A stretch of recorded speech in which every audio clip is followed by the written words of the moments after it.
Have you ever glimpsed a ghost? Felt a shiver down your spine? Believe it or not, several manifestations seem to have found a foothold in these English castles. Monkcaster Castle, standing tall on the northern west coast of England, is home to two murders that seem to echo through the ages. Present owner of the castle is Patrick Gordon Duff Pennington.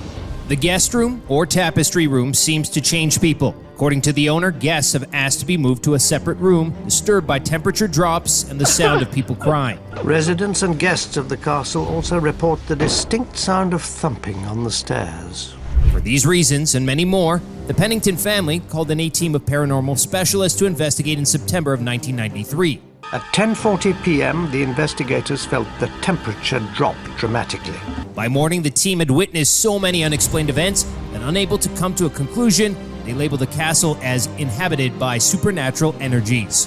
One name from the castle's history has come up in links to these disturbances, that of Thomas Skelton. Malicious, vicious, witty, and cruel. No one could play a trick more thoroughly than Tom Skelton. He loved to sit under a chestnut tree near the castle and wait for passers-by seeking directions. Those he didn't like, he'd send to their deaths in the quicksands below. In 1585, a scandal erupted involving Helwise Pennington, the daughter of a castle lord known for her fierce and headstrong nature. Although betrothed to the son of a powerful neighbouring family, Helwise fell in love with the village carpenter. News of Helwise's affair reached her father, Sir William, who summoned Skelton and asked him to commit an unspeakable act. Skelton tricked the carpenter to the castle with the promise of meeting Helwise. There, he offered him cider until he was drunkenly unconscious. Then Skelton used the carpenter's own tools, a mallet and broad chisel, to hack off the young man's head. Skelton presented the severed head to the lord as proof of his deed.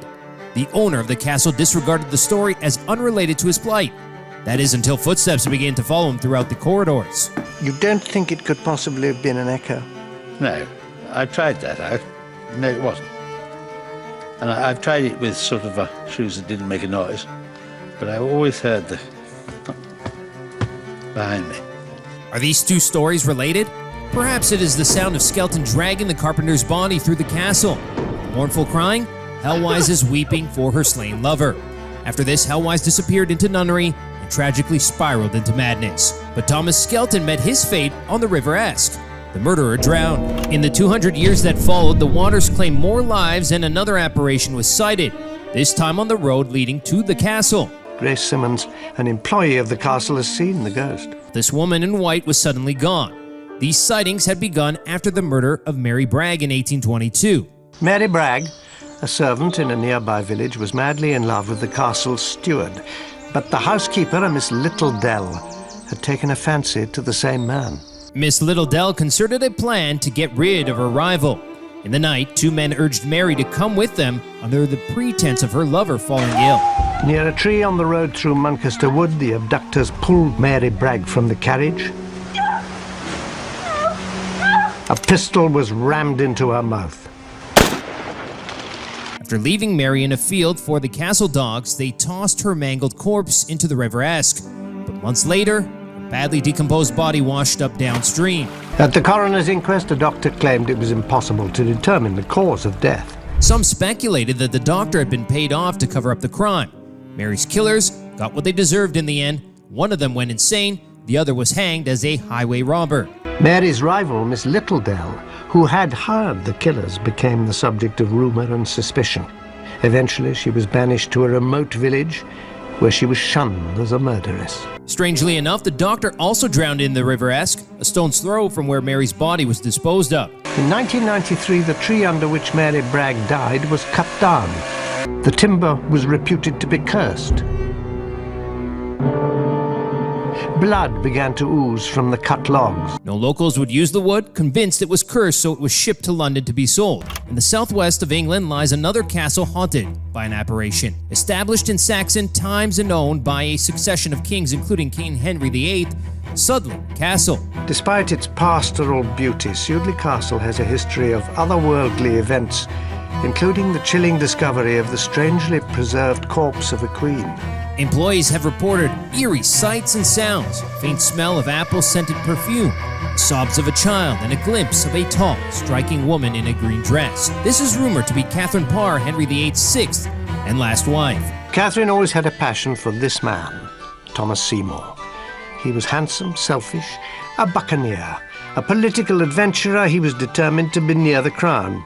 After Henry VIII died in 1547, Seymour proposed to his daughter, Princess Elizabeth. When she refused, he turned to the king's widow, Catherine. Only a few short months later, Catherine was pregnant at age 35. Shortly after giving birth to a baby girl, she sadly died of a fever and Thomas abandoned the child. Thomas proposed to a 15-year-old Princess Elizabeth, who said no for a second time. Thomas Seymour's lust for power in the end was to prove his undoing. Indeed, he was beheaded for treason. In 1550, Catherine was laid to rest in the chapel at Sudley. However, during the Civil War, a century later, the castle was ransacked and her casket disappeared. 140 years later, a local farmer digging in the grounds came across a casket sealed in lead. Disturbed by the sight, the man quickly reburied the casket. It would take a century more for Catherine to finally be entombed in a manner befitting a queen. Margaret Parker, who's worked here at the castle for 23 years, is the latest witness to the Queen's return. Must be about 9 years ago. In the middle of winter, the castle was all locked up and It was just 5 girls and myself cleaning. As time went on, the workers of the castle found her as a friendly presence. For the next 180 years, Sudley lay in ruin until it was restored in the 19th century. The current owner, Lady Elizabeth, recalls that her late husband would tell stories about Janet's haunting. Her name is Janet, and she was the housekeeper here for many, many years. She was here for 50 years. The spirit is persistent, seemingly bound by her unfinished business. As housekeeper, Janet was in a superior position.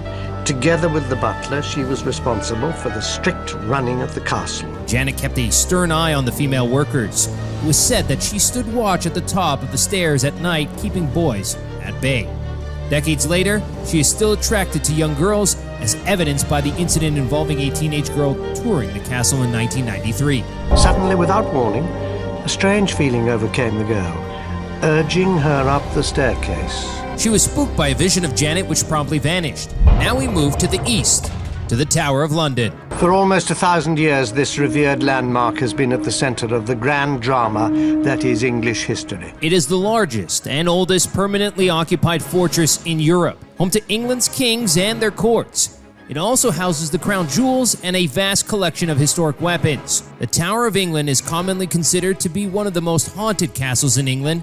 Over the centuries, it has been the site of numerous deaths, executions, and other tragic events. Torture and violent death were an ever-present possibility for the people of England. In 1940, when the area was under aerial attack by the Germans, a guard witnessed a frightful vision that formed at the tower gates. 4 men marched towards him carrying a figure under a blood-stained blanket between them. The figure then vanished like most into thin air. The uniforms, later described by the century, were exactly what sheriff's officers would have worn in the 14th century. However, the Bloody Tower has by far the most supernatural sightings, that of 2 children playing in the tower. They are believed to be the spirits of 2 princes, 9-year-old Richard and the heir to the throne, 12-year-old Edward, the victims of a shocking crime. After the death of their father, King Edward IV, the boys were put under the care of their uncle Richard III. This was ill-advised, as the boys were the only ones who stood between Richard and the crown. Richard had his nephews declared illegitimate and thus ineligible for the throne. Additionally, he confined them to the tower. For months, it was common to find them playing on the battlements and in their room. But the boys disappeared in the autumn of 1483. 40 years later, Sir Thomas More recounted in a book what he believed happened to the boys. Under Richard's orders, 2 men snuck into the boys' room at night and smothered them. According to More, they were buried under a great heap of stone. In 1674, workmen uncovered a chest just near here. In it were the skeletons of 2 children. In 1933, the bones were examined and determined to belong to 2 boys, a 12 and 9-year-old. The ghosts of the 2 little princes are reminders of the ruthless history of Britain's early monarchy. The famous Anne Boleyn, second wife to King Henry VIII, is the subject of this next haunting. The king was married to Catherine of Aragon, but after 22 years, she failed to produce a male heir. The king had his marriage with Catherine annulled. The divorce which followed caused the celebrated break with Rome and the beginning of Protestant England, of which Anne Boleyn finally became queen. Not long later, Anne birthed a girl, future Queen Elizabeth I. Their next child, a stillborn boy. Frustrated, Henry set his sights on the lady-in-waiting, Jane Seymour. Anne had become an obstacle to Henry's dynastic ambitions. She had many enemies in court. Rumours of witchcraft, adultery, treason, even trumped-up charges of incest with her brother gave Henry the opportunity he needed. Anne was arrested and taken to the Tower, tried and found guilty and sentenced to be executed. She conveyed a message to Henry, requesting that her execution be carried out by a sword rather than an axe. Immediately after the execution, the executioner picked up the head and displayed it to the crowd who had gathered to see the execution. Not 24 hours after Anne's burial, King Henry married his new wife, but still Anne's spirit seemed to linger. In 1864, a Tower of London employee working there suddenly felt a cold mist around him. A woman's figure emerged. As the woman turned, the employees were horror-stricken. The woman was faceless, headless. We hope that this satisfied your thirst for historic spirits. Tell us about your favorite hauntings in the comments. Be sure to subscribe for more.